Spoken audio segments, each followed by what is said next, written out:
యువతకిచ్చిన మాట ప్రకారం కూటమి ప్రభుత్వం 16,347 టీచర్ పోస్టులతో మెగా డిఎస్సి నిర్వహించామని AP SRTC chairman Konakalla Narayana అన్నారు.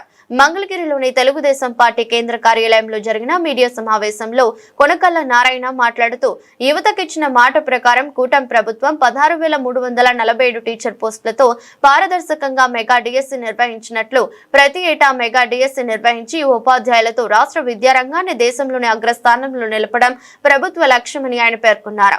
విద్యాశాఖ మంత్రి నారా లోకేష్ గారి నాయకత్వంలో గత 14 నెలలుగా విద్యారంగంలో అనేక సంస్కరణలు అమలవుతున్నాయని ఆయన చెప్పారు. విద్యార్థులకు అవసరమైన మౌలిక సదుపాయాలు, స్టూడెంట్ టీచర్ రేషియోను సమతుల్యం చేసేందుకు ఉపాధ్యాయులు నియామకాలు కీలకమని నమ్మే లోకేష్ యువత కలలను నిజం చేశారని, ముఖ్యమంత్రి చంద్రబాబు నాయుడు తమ 14 ఏళ్ల పాలనలో 13 డిఎస్సీల ద్వారా 1,96,619 ఉపాధ్యాయ పోస్టులను భర్తీ చేసి చరిత్ర సృష్టించారని, ప్రస్తుతం విధుల్లో ఉన్న ఉపాధ్యాయులు అధిక శాతం ఆయన హయాంలో నియమితులైన వారేనని ఆయన తెలిపారు.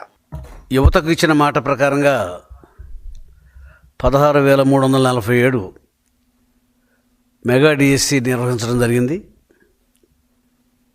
ఇవాళ ప్రతి ఏటా కూడా ఈ మెగా డిఎస్సి నిర్వహించి ఉపాధ్యాయులతో విద్యారంగాన్ని దేశంలోనూ తొలి స్థానంలో నిలబెట్టాలనేది ప్రభుత్వం యొక్క ఆకాంక్ష. ప్రభుత్వ విద్యలో విద్యా ప్రమాణాలు మెరుగుపరిచేందుకు గాను 14 నెలలుగా నారా లోకేష్ బాబు సమర్థవంతంగా సంస్కరణలు అమలు చేస్తూ విద్యా విధానంలో వెలుగులు తీసుకొస్తా ఉన్నారు.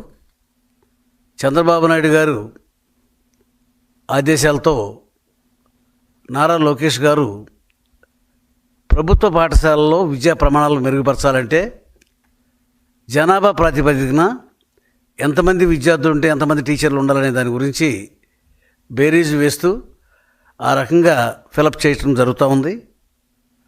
గత జగన్మోహన్ రెడ్డి పరిపాలనలో మెగా డిఎస్సి పోస్టులు నిర్వహిస్తారని చెప్పి ప్రజలకు హామీ ఇచ్చి ఒక్క పోస్టు కూడా ఫిలప్ చేయకుండా తన 5 సంవత్సరాల పరిపాలనలో డిఎస్సిని నిర్లక్ష్యం చేసి విద్యా ప్రమాణాలు పూర్తిగా పడిపోయేలాగా రాష్ట్రంలో ప్రభుత్వ పాఠశాలలో చదవాలంటే కూడా మరి విద్యార్థులకి సరైన టీచర్లు లేరు అనే ఒక భావన కలిగి విద్యా ప్రమాణాలు కూడా తగ్గిపోయినాయి.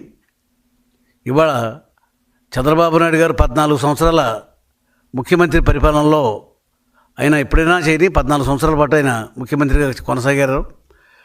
ఆయన 13 సార్లు మెగా డిఎస్సి నిర్వహించడం జరిగింది. ఆ 13 సార్లు మెగా డిఎస్సిలో 196,000 మంది టీచర్ ఉద్యోగాలను భర్తీ చేయడం జరిగింది. ఇవాళ ఏటా టీచర్స్ రిటైర్ అయిపోతూ ఉంటారు. విద్యార్థులకు పాఠాలు చెప్పాలి అంటే మళ్ళీ టీచర్స్ నియామకం చేసుకోవాలి. ఇవాళ రోజున ప్రభుత్వం దగ్గర చిత్తశుద్ధి లేక, విద్యా ప్రమాణాల మీద అవగాహన లేక జగన్మోహన్ రెడ్డి విద్యా వ్యవస్థ అంతా కూడా నాశనం చేశాడు. నారా లోకేష్ గారు తను ఏ పనైనా కూడా న్యాయం చేయాలనే సంకల్పంతో అతను విద్యా మంత్రిగా, ఐటీ శాఖ మంత్రిగా విద్యా వ్యవస్థని మెరుగుపరచాలి, టీచర్స్ లోటు ఉండడానికి వీల్లేదు. ఎందుకంటే విద్యార్థులకి సంఖ్యా ప్రకారంగా ఆ రేషియో ప్రకారంగా టీచర్స్ కూడా ఉండాలి.